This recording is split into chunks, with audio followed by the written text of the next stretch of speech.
Now, for more on China's economy, I spoke with Nicholas Borst. He's the China Program Manager at the Peterson Institute for International Economics, and I asked him about his recent trip to China, where he attended a conference on economic reform, which was co-hosted by the Peterson Institute and the China Finance 40 Forum. Yeah, so this is the third annual conference we've done in China with a group called the China Finance 40 Forum. And, you know, it's great. We do a two-day conference. We visit a lot of government ministries. We went to Shanghai and Hangzhou this year.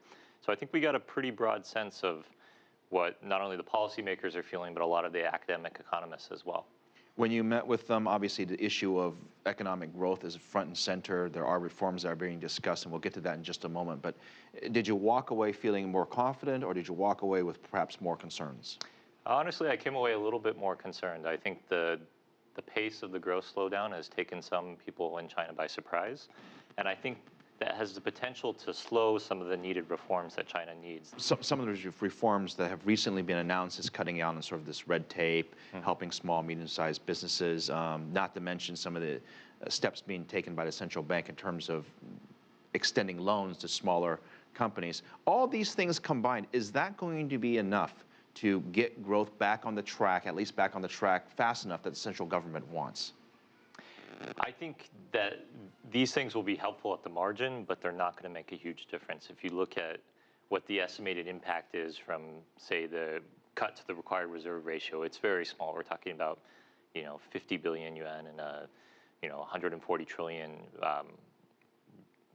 renminbi financial system. So I think these things are good for expectations.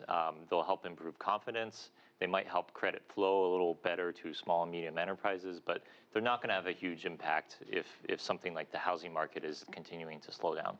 A normal economy has some growth, it slows down, and it has growth again, and it slows down again. And some would argue that perhaps, why not just let the Chinese economy slow down in its own natural way, whether you believe it's overheated or not?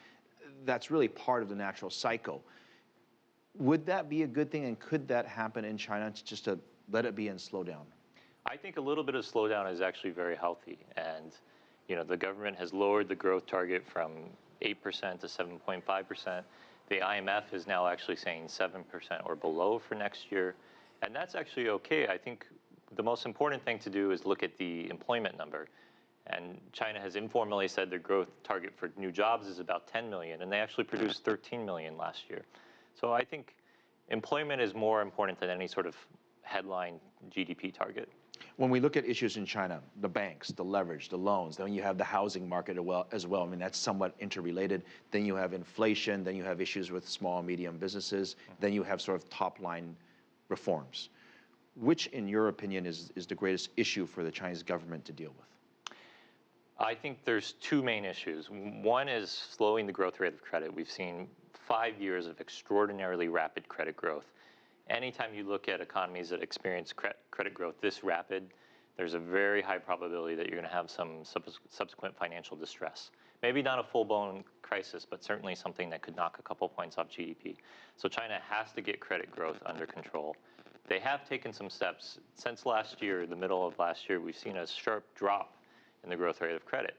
But that is taking an impact on growth. So it's a balancing act for policymakers. They have to lower the growth rate of credit without dragging down the entire economy.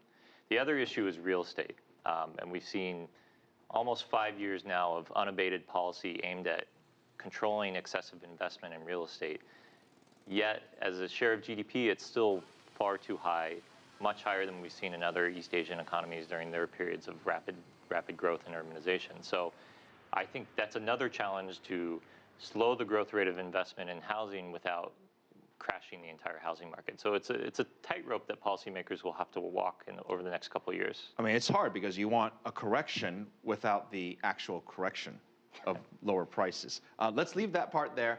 You were there during also a very interesting time between the relationship of U.S. and China, specifically the accusations of hacking on both sides and spying on both sides. China has taken steps to restrict some of the use of Microsoft Windows, for example, Google, Yahoo, I mean, all these things come into play.